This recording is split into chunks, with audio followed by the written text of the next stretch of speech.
সহজ রাষ্ট্রবিজ্ঞানে সকলকে স্বাগতম। আজকে আমরা পড়ব অ্যারিস্টটলের জাস্টিস বা তার ন্যায় তত্ত্ব সম্বন্ধে। তার জাস্টিসকে দুটি ভাগে ভাগ করা যায়, একটি হচ্ছে ইউনিভার্সাল জাস্টিস এবং অন্যটি হচ্ছে পার্টিকুলার জাস্টিস। পার্টিকুলার জাস্টিসকে আবার দুটি ভাগে ভাগ করা যায়, একটি হচ্ছে ডিস্ট্রিবিউটিভ জাস্টিস এবং অন্যটি হচ্ছে কারেক্টিভ জাস্টিস। প্রথমে আমরা তার ইউনিভার্সাল জাস্টিস পড়ব। Universal justice is obedience of the law. All lawful things are just. Anything done according to law is just. অর্থাৎ রাষ্ট্র দ্বারা তৈরি করা নিয়ম নীতি যা মানুষের ভালো গুণাবলীর বিকাশ করে, যা মানুষকে শৃঙ্খলাবদ্ধ করে, যা মানুষকে একটি গুড লাইফ প্রদান করে, তা মেনে চলা হলো ইউনিভার্সাল জাস্টিস। চলো একটু বুঝে নেই ব্যাপারটি কি। আমরা সংবিধানে বলা নিয়মগুলি মেনে চলি। কিছু কিছু নিয়ম আছে যেগুলি সমাজের সবার জন্য অ্যাপ্লিকেবল, যেগুলো সমাজের সবাইকে মেনে চলতে হয়, যেমন ট্রাফিক আইন, ড্রিঙ্ক অ্যান্ড ড্রাইভ নিয়ে আইন, পাবলিক প্লেসে স্মোকিং না করা আইন। এরকম বহু আইন আছে যে আইনগুলি সাধারণ আইন। এই নিয়মাবলী সমস্ত সম্প্রদায়ের সুবিধার জন্য বানানো হয়েছে, মানুষের খারাপ ব্যবহারগুলিকে নিয়ন্ত্রণ করার জন্য, তাদের সুন্দর জীবন প্রদানের জন্য বানানো হয়েছে। এই নিয়মগুলি বা এই নিয়মাবলীগুলি, এই রুলস রেগুলেশনগুলি মেনে চলাই হলো ইউনিভার্সাল জাস্টিস। এই জাস্টিসকে এথিক্যাল জাস্টিসও বলা হয়। এর কারণ কি? এর কারণ হলো এই আইনগুলি, এই নিয়মাবলীগুলি সমাজের সকলেই মেনে চলে, কারণ তাতে সমাজের সকলের লাভ, তাতে সমাজের সকলের মঙ্গল হবে। সে মেনে চলে, অন্য মেনে চলে, সমগ্র সম্প্রদায় মেনে চলে। এই নিয়মাবলীগুলি সমগ্র বিশ্বের ক্ষেত্রেই দেখা যাবে প্রায় এক। সমগ্র বিশ্বে প্রায় ট্রাফিক নিয়ে সবার জন্য সমান আইন, পাবলিক প্লেসে স্মোকিং না করা নিয়ে, ড্রিঙ্ক অ্যান্ড ড্রাইভ করা নিয়ে সমগ্র দেশের সবার জন্য একই নিয়ম কানুন থাকে। এই নিয়মগুলো কেন থাকে? যাতে সবাই সুষ্ঠুভাবে চলতে পারে, সবাই তার খারাপ ব্যবহারকে নিয়ন্ত্রণ করতে পারে, সবাই যাতে সুন্দর জীবন পায়। তাই ইউনিভার্সাল জাস্টিসকে এথিক্যাল জাস্টিসও বলা হয়। এরপর আমরা পড়ব তার পার্টিকুলার জাস্টিস সম্বন্ধে।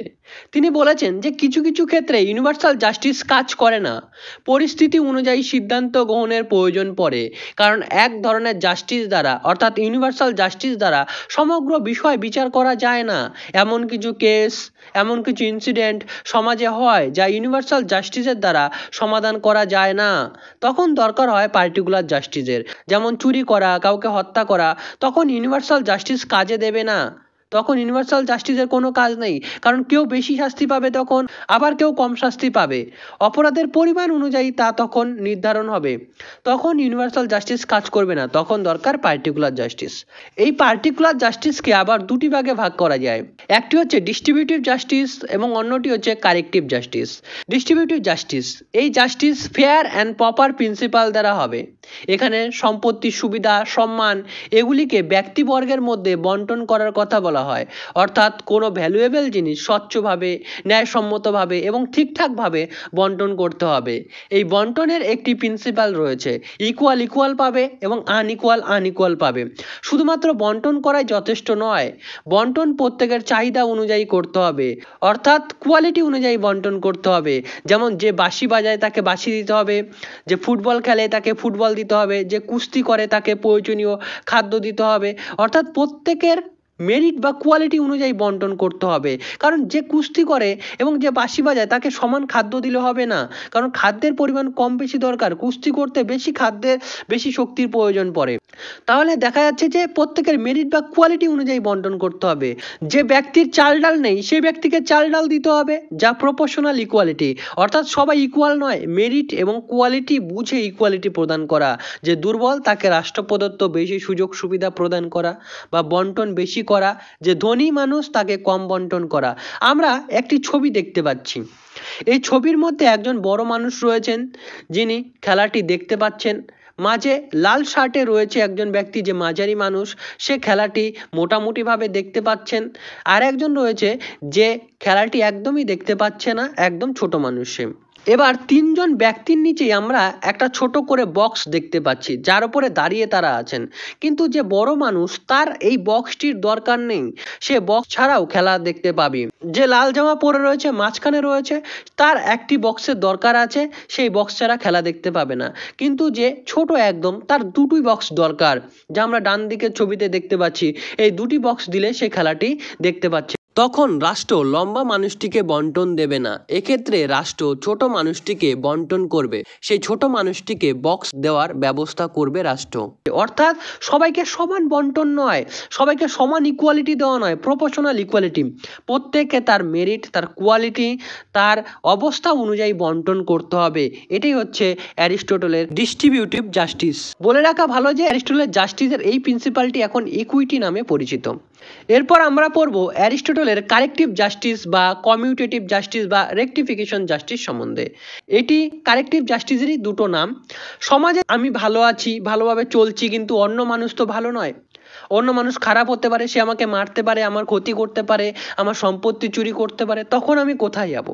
তখন আমি কোর্টের দ্বারস্থ হব, তখন কোর্ট আমাকে জাস্টিস প্রদান করবে। কারেক্টিভ জাস্টিস বলতে বোঝায় যদি কেউ ভুল আচরণ বা ভুল কাজ করে বা ভুল পথে পরিচালিত হয়, অর্থাৎ কেউ চুরি, ডাকাতি, হত্যা, অন্যায়, অপরাধ করেন, তখন তাকে কোর্ট শাস্তি দেবে এবং আমার যে ক্ষতি হয়েছে আমাকে সেই ক্ষতির ক্ষতিপূরণটি প্রোভাইড করবে কোর্ট। অর্থাৎ কেউ আমার সম্পত্তি চুরি করলো, কোর্ট তা আমায় ফিরিয়ে দেবে। এই ক্ষেত্রে ওই ব্যক্তি যদি সমাজের কোনো ধনী ব্যক্তি হন, কোনো উচ্চপদস্থ ব্যক্তি হন, তবুও কোর্ট তাকে শাস্তি প্রদান করবে। আদালতের কাছে সবাই সমান। কারেক্টিভ জাস্টিসের ক্ষেত্রে সবাই সমান। অন্যায়কারী ব্যক্তির চরিত্র ও তার জনপ্রিয়তা, তার যোগ্যতা এখানে বিচার্য বিষয় নয়। আমরা যেমন দেখি আদালত বর্তমানকালে প্রমাণের সাপেক্ষে বিচার শোনেন, অর্থাৎ আদালতে আইনের দেবী চোখে কালো কাপড় বেঁধে রাখেন, প্রমাণের সাপেক্ষে কোনো এক ব্যক্তির বিচার হয়। ওই ব্যক্তির ব্যক্তিত্ব, তার যোগ্যতা, তার জনপ্রিয়তা এখানে বিচার্য বিষয়ই নয়। অ্যারিস্টটল এই কথাটিই বলেছিলেন। এটি হলো অ্যারিস্টটলের কারেক্টিভ জাস্টিস। কারেক্টিভ জাস্টিসের প্রয়োজন দুটি ক্ষেত্রে দেখা যায়, voluntary act, involuntary act. Voluntary act বলতে কি বোঝানো হয়? কোনো ব্যক্তি এখানে নিজে জড়িত থাকে, সে কোনো ব্যক্তিকে টাকা ধার দিয়েছে, সে আর তা ফেরত দেয় না, বা সম্পত্তি কেনাবেচা সে করেছে, কেউ এই সম্পত্তি কেনাবেচার সময় তার সাথে স্ক্যাম করে দিয়েছে, অর্থাৎ এখানে কোনো এক ব্যক্তি সরাসরি যুক্ত, ওই ব্যক্তি নিজে থেকে সম্পত্তি কিনেছে বা কাউকে টাকা ধার দিয়েছে, এক্ষেত্রে তার সাথে অন্যায় হলে কোর্ট অন্যায়কারীকে সাজা দেওয়ার জন্য বিচার করবে। ইনভলেন্টারি অ্যাক্ট, এখানে কোনো ব্যক্তি নিজে থেকে জড়িত থাকে না, অর্থাৎ সে বাড়িতে শুয়ে আছেন বা রেস্ট নিচ্ছেন, তখন তার বাড়িতে চুরি হলো, কেউ তাকে হত্যা করলো বা তার পরিবারের কাউকে হত্যা করলো, তখন সে তার সাথে জড়িত নয়, সে জানেই না, সে কিন্তু এটি জানতোই না। যেমন আগে সে নিজে সম্পত্তি কেনাবেচা করেছেন বা টাকা ধার দিয়েছেন, সে জড়িত ছিল নিজে, কিন্তু এক্ষেত্রে সে এটি জানতোই না, কেউ তাকে হত্যা করলো বা তার পরিবারে কাউকে হত্যা করলো বা তার সম্পত্তি চুরি করে নিল বা তার বাড়িতে ডাকাতি হলো, সে এর সাথে জড়িতই নয়। এক্ষেত্রেও কোর্ট ওই ব্যক্তিকে বা তার পরিবারকে ন্যায় প্রদানের জন্য উপযুক্ত ব্যবস্থা গ্রহণ করবে। অর্থাৎ ভলেন্টারি হোক বা ইনভলেন্টারি, দুটো ক্ষেত্রেই কারেক্টিভ জাস্টিস কার্যকর হবে। এই হচ্ছে অ্যারিস্টটলের সম্পূর্ণ ন্যায়ের তত্ত্ব। ভিডিওটি ভালো লাগলে, বোঝা গেলে, একটুও বুঝতে পারলে তোমরা আমার পাশে থাকতে পারো, চ্যানেল সাবস্ক্রাইব করতে পারো এবং চ্যানেলটি শেয়ার করতে পারো। ধন্যবাদ।